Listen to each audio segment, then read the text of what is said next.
Morning students, let us take some numerical problems. Question number first is H2S is toxic gas with rotten fish smell if solubility of H2S in water at STP is 0.195 molar. Calculate KH. KH means Henry's constant. It means this numerical is related to Henry's law equation. Let us read solution.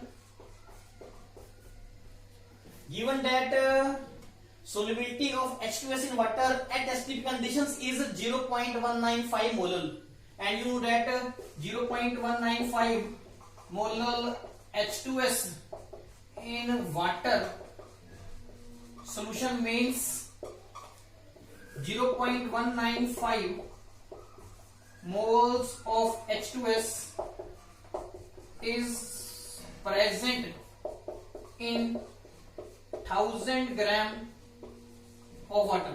This is by definition of molarity. And also given that STP conditions means the temperature is 273.15 Kelvin and pressure is 1 atm. ठीक है, pressure कितना है बेटा? 1 atm है. Henry equation apply करते हैं. Using P is equal to KH into X, where P is pressure of the gas in the solvent, KH is Henry constant to be determined, X is mole fraction of gas in the solution. Let us put values.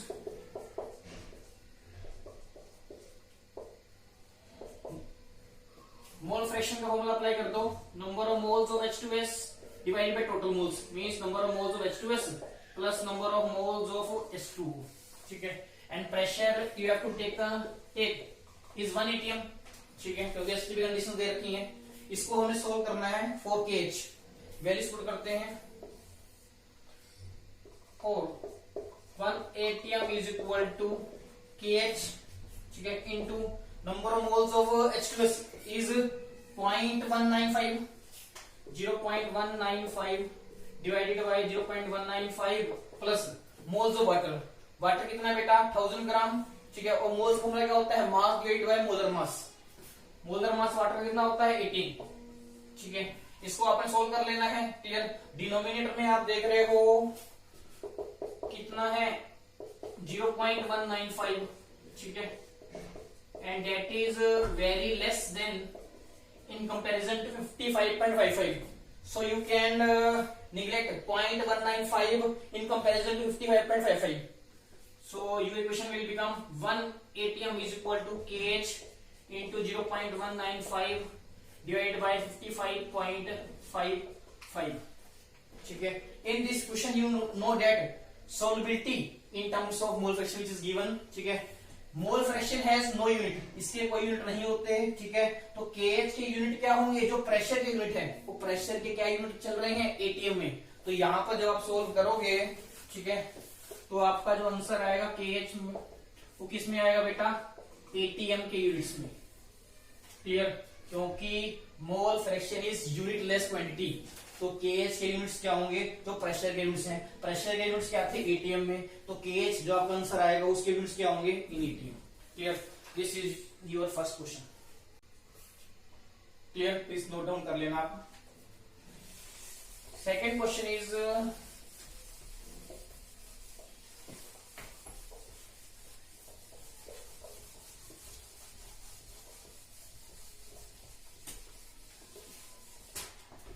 Second question है बेटा,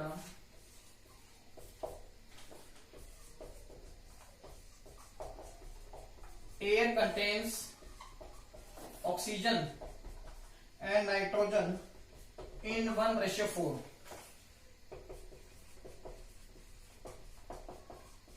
Calculate the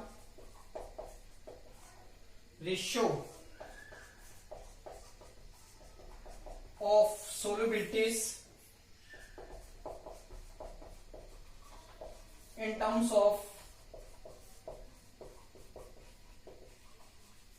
mole fractions of O2 and N2 dissolved in H2O at atmospheric pressure. Also given that Henry constant for oxygen is equal to 3.3 into 10 की power 7 torr and KH for nitrogen is 6.6 into 10 raised to power 7 torr. Clear? Given that you have a mixture of oxygen and nitrogen in air and oxygen and nitrogen ratio is 1:4, you have to calculate the solubility in terms of mole fraction of oxygen and nitrogen in water. Solution करते हैं बेटा. आपको बता रखा है कि air है और उसका प्रेशर कितना है 1 atm बता रखा है ना. एटमॉस्फेरिक प्रेशर उसी लेवल के ऊपर हम एटमॉस्फेरिक प्रेशर कितना मानते हैं 1 atm. ठीक है. एयर है that is at atmospheric pressure और उसमें ऑक्सीजन है एंड नाइट्रोजन है इन 1:4. 1:4 का मतलब है अगर ऑक्सीजन के मोल्स 1 होंगे तो नाइट्रोजन के मोल्स कितने होंगे बेटा 4. ठीक है. अगर ऑक्सीजन के मोल्स 1 है तो नाइट्रोजन कितने होंगे 4 क्योंकि उनकी रेशियो क्या दे रखी है 1:4. हम फाइंड आउट करते हैं using this what will be the mole fraction of oxygen and nitrogen in this mixture. तो mole fraction of oxygen is equal to number of moles कितने हैं 1 डिवाइड बाय टोटल मोल्स कितने होंगे बेटा 5. ठीक है. इसी तरह mole fraction of nitrogen in this mixture will be 4 divided by 5. number of moles of nitrogen is equal to 4 divided by total moles. total moles are 1 plus 4 is equal to 5. ठीक है. आपने इस मिक्सचर में oxygen की mole fraction निकाल ली और nitrogen की mole fraction निकाल ली. अब हम यूज करेंगे बेटा Dalton's law of partial pressure. उस लॉ के अकॉर्डिंग क्या होता है हम क्या करेंगे हर एक गैस का इस मिक्सचर में पार्शियल प्रेशर कितना है वो निकाल लेंगे using Dalton's law of partial pressure. वो क्या कहता है कि partial pressure of any gas in a gaseous mixture is equal to mole fraction of that gas into total pressure. ये एक्सप्रेशन यूज करते हैं. therefore pressure of oxygen in this mixture will be its mole fraction is 1/5 into total pressure. total pressure is 1. ठीक है. you will get 0.2 and pressure of nitrogen in this gaseous mixture using Dalton's law of partial pressure will be mole fraction is 4/5 into total pressure is equal to 0.8 you will get. Clear हो गया. अब हम क्या करेंगे air के अंदर oxygen और nitrogen है जिनकी मोल फ्रैक्शन 1:4 की दे रखी थी. ठीक है. हमने ऑक्सीजन और नाइट्रोजन के इस मिक्सचर में पार्शियल प्रेशर्स क्या होंगे वो निकाल लिए. अब हम क्या करते हैं कि ऑक्सीजन और नाइट्रोजन जब वाटर में जाती हैं they are dissolved with the same pressure. हम सेम प्रेशर अज्यूम करते हैं.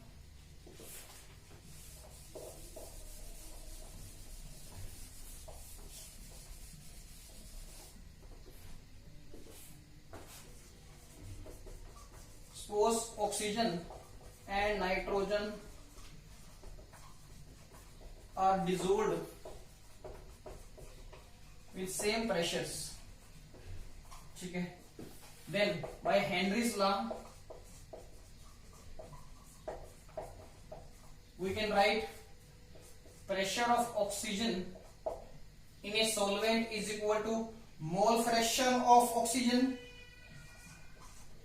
in the solvent into Henry's constant for oxygen. Clear बेटा. यहां पर XO2 क्या था इस गैसियस मिक्सचर में ऑक्सीजन की मोल फ्रैक्शन और YO2 हमने क्या मान रखा है, ऑक्सीजन की मोल फ्रैक्शन सोलवेंट में कितनी है, मिक्स वाटर में कितनी है। सिमिलरली अगर तुम नाइट्रोजन के लिए हेनरीज लॉ अप्लाई करोगे, you will get pressure of nitrogen in the solvent is equal to mole fraction of nitrogen in solvent into Henry's constant for nitrogen. Values apply करते हैं बेटा। हमने क्या निकालना है, ऑक्सीजन और नाइट्रोजन की मोल फ्रैक्शन की रेशियो क्या होगी इन the solvent phase. Clear, means हमने YO2 एंड YN2 की रेशियो निकालनी है। वैल्यूज पुट करते हैं बेटा। PO2 कितना आया था 0.2 equal to YO2 into KH for oxygen was given to be 3.3 into 10 की पावर 7। ठीक है, प्रेशर आपको दे रखा था हमने ATM में, ये आपको वैल्यू बेटा ATM में दे रखी थी, और ये किस में दे रखी है आपको टोर में। सो हम 7 मिनट्स में कर लेंगे। सिमिलरली यहाँ पर कितना था 0.8 ATM is equal to YN2 into 6.6 into 10 की पावर 7 टोर। क्लियर, तो यहां से बेटा YO2 कितना आ जाएगा 0.2 and we know that 1 ATM is equal to 760 टोर, तो 0.2 ATM में कितने टोर होंगे 0.2 into 760 torr divide by 3.3 into 10 की power 7 torr. Similarly Y for nitrogen, Y is mole fraction of nitrogen in the solvent phase is equal to 0.8 into 760 torr divided by 6.6 into 10 की power 7 torr। Clear? From this question and this question you can find the value of YO2 and YN2, and after that you have to find out its ratio, YO2 ratio, YN2 you will find out, and this will give you required answer। Clear, YO2 निकाल लोगे बेटा, YN2 निकाल लोगे, ठीक है, उसे ratio निकाल देना, वो आप इजीली निकाल दोगे। सपोज करते हैं YO2 की वैल्यू 2 आती है और YN2 की वैल्यू कितनी आती है 4, तो 2:4 कितना आ जाएगा 1:2। ठीक है, यहाँ पर आपको फाइनल आंसर आ जाएगा। यहाँ पर मैं Y क्या एज्यूम कर रहा हूँ बेटा, Y क्या है mole fraction of gas in the solvent, या तुम कह सकते हो मोल fraction of gas in the solution. Clear है बेटा। एक्स के हमने क्या मानना था, मोल fraction of gas in the gaseous mixture. Clear. Question number 3 करते हैं बेटा।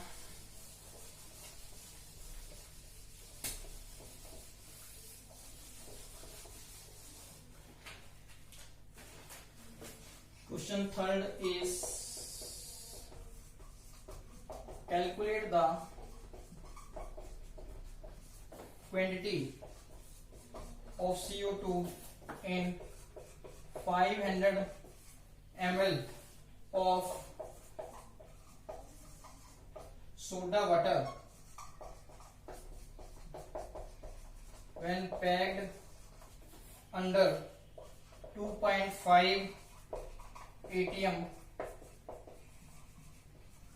CO2 pressure at 298 Kelvin। ठीक है, given that KH is equal to 1.67 into 10 की power 8 Pascal। Clear? You have to find out the amount of carbon dioxide in grams in 500 ml of soda water।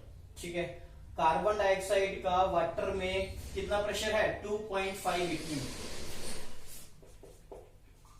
Solution करते हैं बेटा इसका। इस question में Henrys law apply करते हैं। Pressure of the carbon dioxide in the solution is equal to mole fraction of carbon dioxide in the solution into Henry's constant KH। ठीक है, pressure of the carbon dioxide is given to be 2.5 ATM। ठीक है, जिसको तुम pascal में convert करने के लिए 101.325 से मल्टीप्लाई कर दोगे into x CO2 means number of moles of CO2 divided by total moles.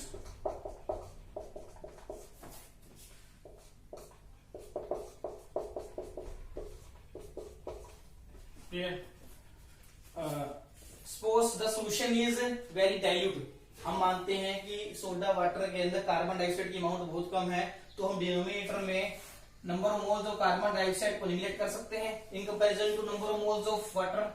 तो हमारी इक्वेशन क्या बनेगी बेटा, number of moles of CO2 divide by number of moles of water is equal to 1.67 into 2.5 into 101 325 divide by 1.67 into 10 की power 8, यही बनेगा। ठीक है, हमें निकालना है कि कार्बन डाइऑक्साइड की अमाउंट कितनी होगी 500 ml सोडा वाटर के अंदर। ठीक है, अब हमें सोडा वाटर बता रखा है 500 ml soda water is equivalent to 500 ml water ले सकते हैं, क्योंकि कार्बन डाइऑक्साइड की अमाउंट हमने वाटर में कम माननी है, तो 500 ml सोडा वाटर को, soda water means water that contains dissolved carbon dioxide, उसको हम 500 ml इक्विवेलेंट वाटर के मान सकते हैं, that is equivalent to 500 ml water. ठीक है, and 500 ml water is equivalent to 500 grams water, because water की डेंसिटी कितनी होती है 1 ग्राम पर ml, तो 500 ml को हम 500 ग्राम मान सकते हैं। ठीक है, तो हम number of moles of water put कर देते हैं, number of moles of CO2 divide bye 500। ठीक है, ये तो मास हो गया वाटर का, divide by molar mass is equal to this, ये आपको सोल्व करके आ जाएगा। अब आप क्या करेंगे बेटा, यहां से number of moles of CO2 निकाल लोगे। ठीक है, ये आपको सोल्व कर ही लोगे, मैं ऐसे लिख देता हूँ 2.5 इंटू 101 325 डिवाइड बाय 1.67 इंटू 10 की पावर 8। ठीक है, ये आ जाएगा इंटू 500 डिवाइडेड बाय 18। यहां से आप निकाल लोगे number of moles of carbon dioxide. Clear, मगर हमने निकालनी है amount of CO2 in soda water, तो हमें पता है मोल्स का क्या होता है mass divided by molar mass. Clear, तो मास डिवाइडेड मोलर मास की वैल्यू क्या आएगी बेटा दिस। क्लियर, तो मास की वैल्यू क्या आएगी, कार्बन डाइऑक्साइड का मोलर मास कितना होता है 44। ठीक है, therefore mass of CO2 in 500 ml soda water is equal to 2.5 into 101 325 divided by 1.67 into 10 की power 8 into 500 divided by 18 into 44। 44 is the molar mass of CO2। ठीक है, इसको आप सोल्व कर लेने, सोल्व कर लोगे, you will get amount of CO2 in grams। Clear, this will be your final answer। Clear, एक बार दोबारा समझते हैं, हमें बता रखा है कि there is 500 ml soda water, उसमें हमने कार्बन डाइऑक्साइड की अमाउंट कितनी डिसॉल्व होगी वो बताना था। हमने डायरेक्ट हेनरी इक्वेशन यूज करी, P is equal to KH into X। ठीक है, प्रेशर हमें दे रखा था 2.5 ATM, इसको हमने पास्कल में कन्वर्ट कर दिया, KH की वैल्यू पुट कर दी पास्कल के अंदर। ठीक है, मोल फ्रैक्शन कार्बन डाइऑक्साइड का फॉर्मूला अप्लाई कर दिया, number of moles of CO2 divide by total moles. Denominator में हमने कार्बन डाइऑक्साइड के मोल्स को निगलेक्ट कर दिया, assuming the solution to be dilute। ठीक है, और 500 ml सोडा वाटर को हमने किसके इक्विवेलेंट ले लिया 500 ml वाटर की। ठीक है, and 500 ml water means 500 grams. ठीक है, अब हमने क्या कर दिया, number of moles of water की वैल्यू पुट कर दी, सोल्व कर लिया, and we get final answer this. Clear, mass of CO2 in 500 ml soda water will be this. Clear,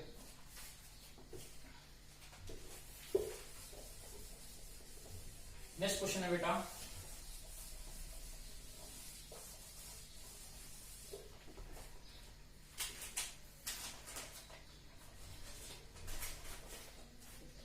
question number 4, how many moles of K2SO4 is to be dissolved in 12 moles of water to lower its pressure by 10 mm mercury at a temperature at which vapor pressure of pure water is 50 mm. Students, given that vapor pressure of pure water that is acting as a solvent is 50 mm, and if we add K2SO4 in this solution, vapor pressure is decreased by 10 mm mercury, and you have to find out the number of moles of K2SO4 in 12 moles of water. Let us apply expression for reactive lowering of vapor pressure. P naught minus Ps divided by P naught is equal to Ix2, where I is Ventov factor. This is the modified expression for relative lowering of vapor pressure. ठीक है, हम I की value find out करते हैं पहला. K2SO4 forms K positive plus SO4 2 negative. Potassium ions are 2. So I is equal to number of particles after dissolution that are equal to 3 divided by number of particles dissolved is equal to 1. So Ventov factor will become 3. Clear? P naught minus Ps, that is known as decrease in vapor pressure, is given to be 10. P naught minus Ps की value दे रखी है बेटा आपको 10 divided bye vapour pressure of pure solvent जो कितना दे रखा है 50 is equal to आई कितना बेटा 3 into x2. ठीक है, x2 क्या है, मोल फ्रैक्शन ऑफ सोल्यूट. तो हम लिखते हैं 10 divided by 50 is equal to 3n2 divided by 3n2 plus n1. Clear बेटा, x2 क्या होता है, n2 divide bye n1 plus n2 होता है. ठीक है, अब हमने जब x2 के साथ आगे i लगा रखा है तो i x2 में क्या बनेगा, जहां जहां पर भी सोल्यूट के मोल्स आएंगे उसके साथ हमने I लगाना है. तो इसका फॉर्मूला बन जाएगा बेटा IN2 divide by N1 plus IN2. ये पॉइंट आपने नोट डाउन करना है. क्लियर? X2 का फॉर्मूला होता है N2 divide bye N1 plus N2. जब तुम X2 के आगे I लगाओगे, वेंटो फैक्टर से मल्टीप्लाई करोगे, तो जहां जहां पर भी सोल्यूट की अमाउंट आएगी वहां पर तुमने I से मल्टीप्लाई कर देना है. क्लियर है? इस केस में भी हमने सोल्यूट के मोल्स के साथ 3 से मल्टीप्लाई किया है, ऊपर भी 3 से मल्टीप्लाई करना है. ठीक है, वैल्यूज पुट करते हैं बेटा. हमें number of moles of water दे रखे हैं 12 हैं. वैल्यूज पुट कर दोगे,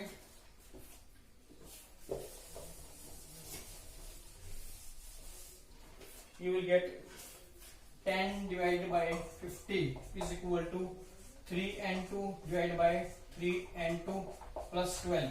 इसको सोल्व कर लेंगे. 10 divided by 50 is equal to n2 divided by n2 plus 4. Right hand side में हमने न्यूमरेटर और डिनोमिनेटर को 3 से डिवाइड कर दिया.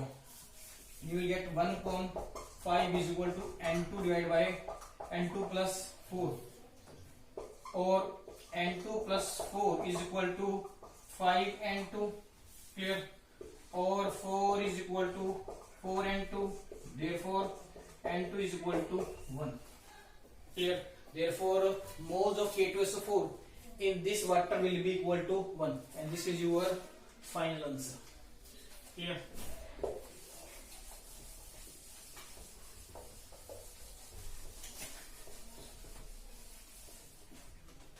Next question is beta,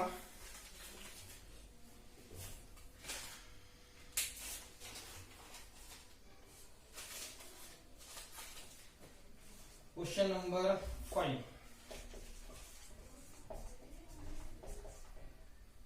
Relative decrease in vapor pressure of an aqueous solution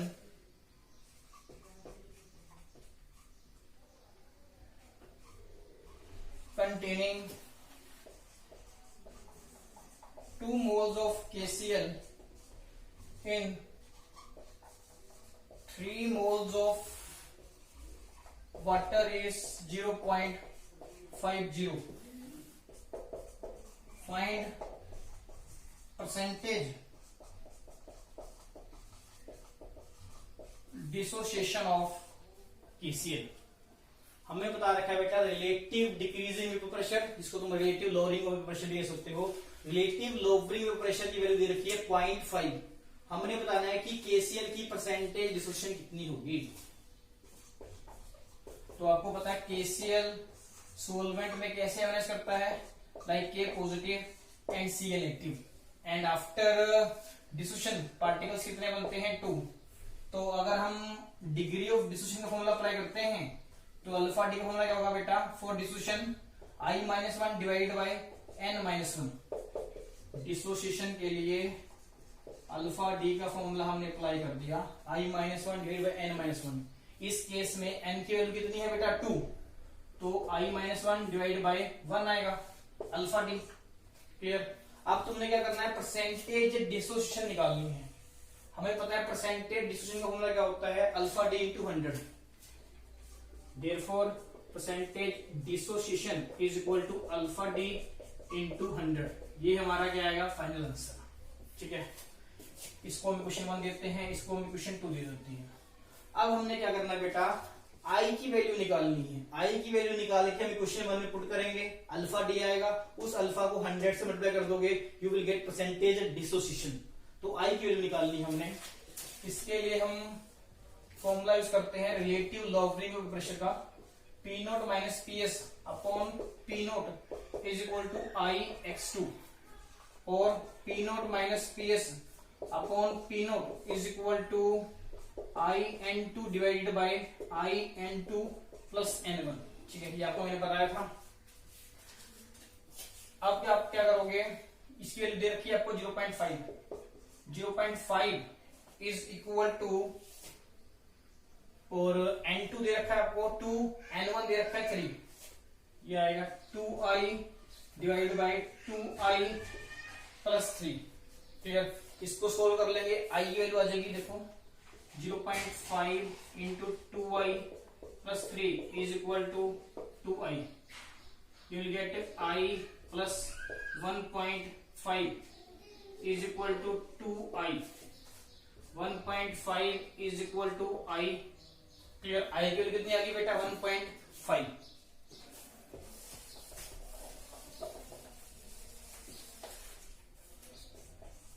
put in equation first, therefore alpha d is equal to 1.5 minus 1 is equal to 0.5 and percentage dissociation is equal to alpha d into 100 is equal to 50%. This is your final answer of this question. Clear? Please note down this.